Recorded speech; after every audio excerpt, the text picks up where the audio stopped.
आज सकाळी नेहमीप्रमाणे ग्राउंडवर वर्कआउटसाठी गेलो होतो. ऑफिसचं काम संपवलं आणि संध्याकाळी थेट दादरच्या शिवाजी पार्कात आलो. त्याआधी आम्ही आलो या खूप जुन्या कालिका माता मंदिरात, जे शिवाजी पार्कामध्येच आहे. मंदिरात दर्शन केलं आणि झालं असं की गरबाचे पासेस आम्ही विसरलो. आधी आम्हाला वाटलं की आम्हाला घरी असंच जावं लागेल. मग काय, आमचं नशीब एवढं चांगलं होतं की आम्हाला हे काका भेटले, जे शिवसेनेचे शाखा प्रमुख आहेत. त्यांनी आमची मदत केली आणि आम्हाला आत सोडलं. थोड्या वेटिंग नंतर आम्हाला गरब्यात एंट्री भेटली. आम्ही नाचाची सुरुवात केली. थोडं ऑकवर्ड वाटत होतं.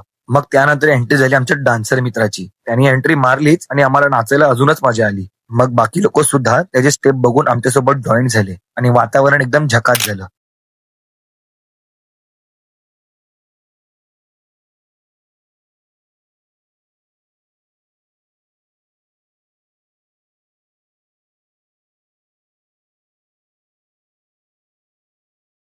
हा गरब्याचा इव्हेंट समाधान सर्वांकन फाउंडेशन कडून मोफत आयोजित केला गेला आहे. एवढं छान आयोजन केल्याबद्दल त्यांना धन्यवाद. त्यानंतर मग जेवण निघालो आम्ही घरी. मग भेटूया उद्या असं एक नवीन व्हिडिओ घेऊन.